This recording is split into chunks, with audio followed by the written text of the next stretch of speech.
You, John Fitzgerald Kennedy, do solemnly swear. I, John Fitzgerald Kennedy, do solemnly swear. That you will faithfully execute the office of President of the United States. That I will faithfully execute the office of President of the United States. And will, to the best of your ability. And will, to the best of my ability. Preserve, protect, and defend the Constitution of the United States. Preserve, protect, and defend the Constitution of the United States. So help you God. So help me God.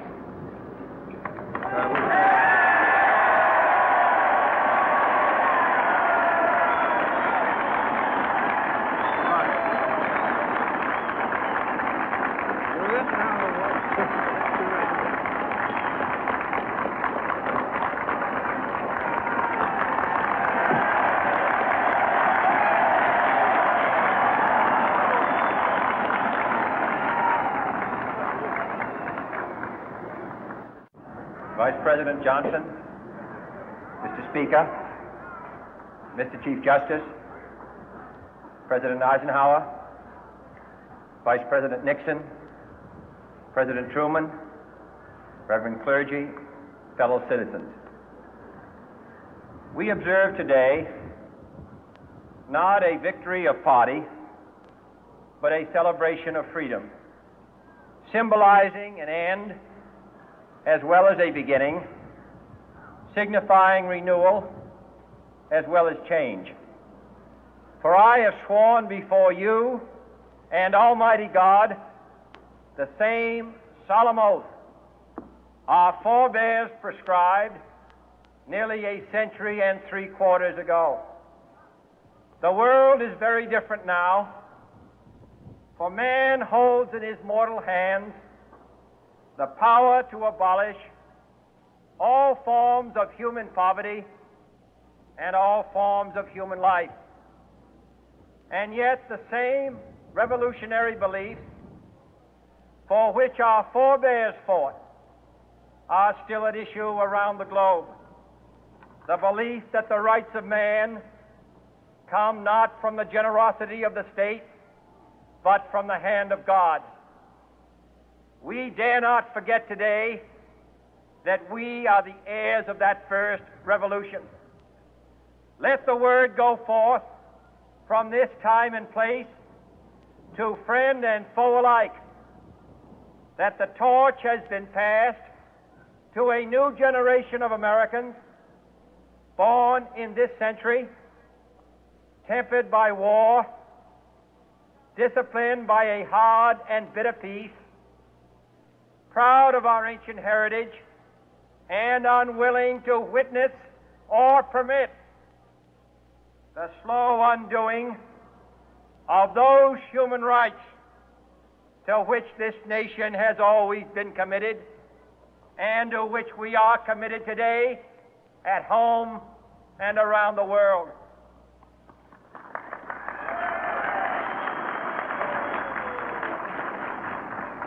Let every nation know, whether it wishes us well or ill, that we shall pay any price, bear any burden, meet any hardship, support any friend, oppose any foe to assure the survival and the success of liberty.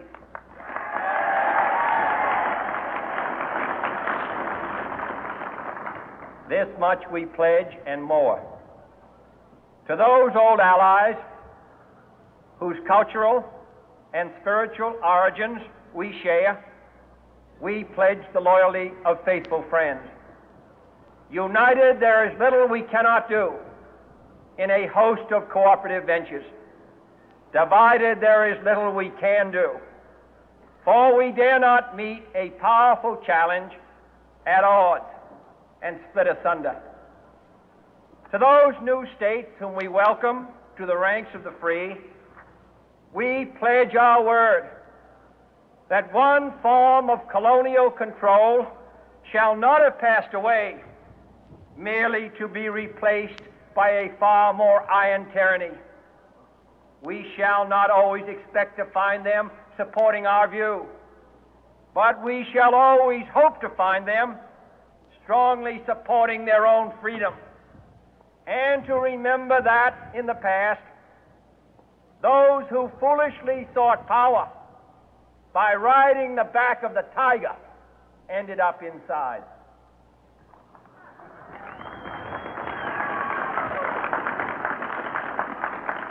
To those people in the huts and villages of half the globe struggling to break the bonds of mass misery, we pledge our best efforts to help them help themselves for whatever period is required, not because the communists may be doing it, not because we seek their votes, but because it is right.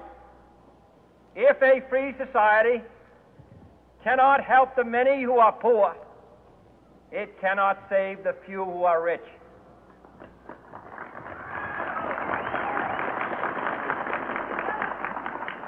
To our sister republics south of our border, we offer a special pledge to convert our good words into good deeds, in a new alliance for progress, to assist free men and free governments in casting off the chains of poverty.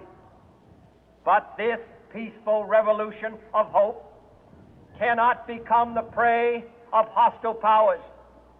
Let all our neighbors know that we shall join with them to oppose aggression or subversion anywhere in the Americas.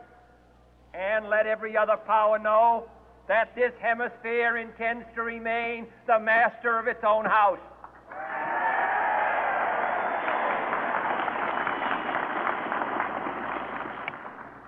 To that World Assembly of Sovereign States, the United Nations, our last best hope, in an age where the instruments of war have far outpaced the instruments of peace, we renew our pledge of support to prevent it from becoming merely a forum for invective, to strengthen its shield of the new and the weak, and to enlarge the area in which its writ may run. Finally, to those nations who would make themselves our adversary, we offer not a pledge, but a request that both sides begin anew the quest for peace. Before the dark powers of destruction, unleashed by science, engulf all humanity in planned or accidental self-destruction, we dare not tempt them with weakness, for only when our arms are sufficient beyond doubt can we be certain beyond doubt that they will never be employed. But neither can two great and powerful groups of nations take comfort from our present course, both sides overburdened by the cost of modern weapons, both rightly alarmed by the steady spread of the deadly atom, yet both racing to alter that uncertain balance of terror that stays the hand of mankind's final war. So let us begin anew, remembering on both sides that civility is not a sign of weakness, and sincerity is always subject to proof. Let us never negotiate out of fear, but let us never fear to negotiate.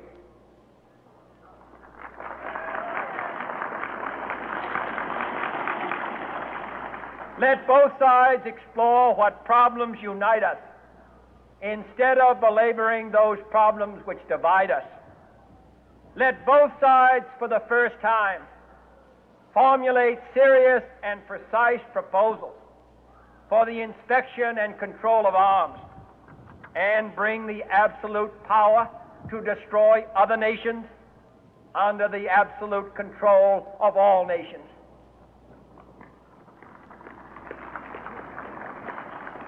Let both sides seek to invoke the wonders of science instead of its terrors.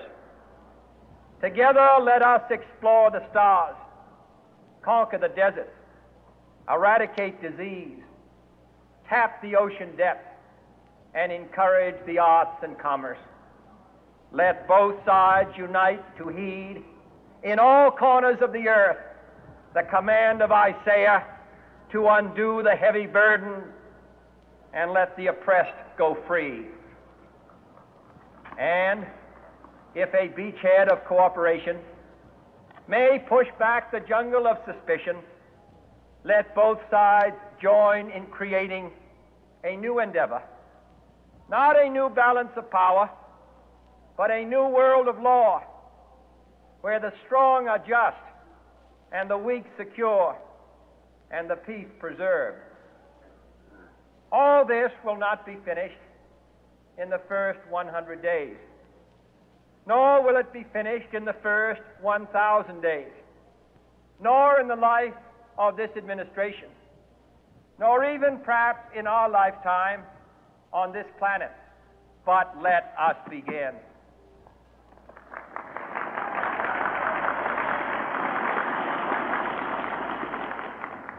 In your hands, my fellow citizens, more than mine, will rest the final success or failure of our course. Since this country was founded, each generation of Americans has been summoned to give testimony to its national loyalty. The graves of young Americans who answered the call to service surround the globe.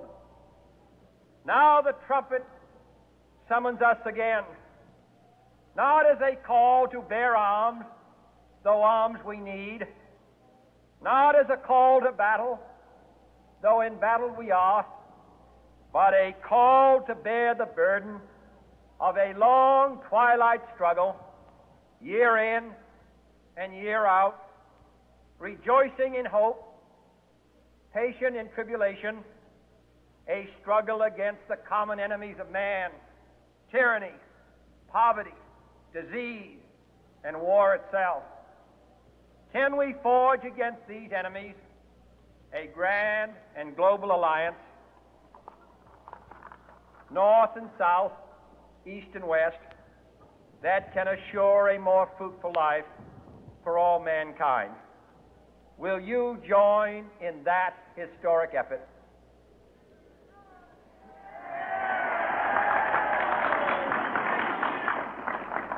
In the long history of the world, only a few generations have been granted the role of defending freedom in its hour of maximum danger.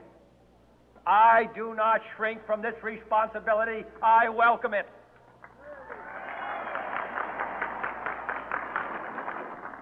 I do not believe that any of us would exchange places with any other people or any other generation. The energy, the faith, the devotion which we bring to this endeavor will light our country and all who serve it.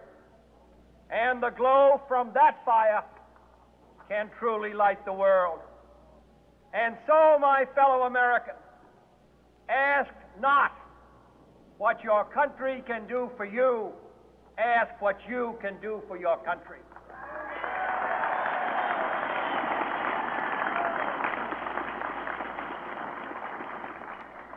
My fellow citizens of the world, ask not what America will do for you, but what together we can do for the freedom of man.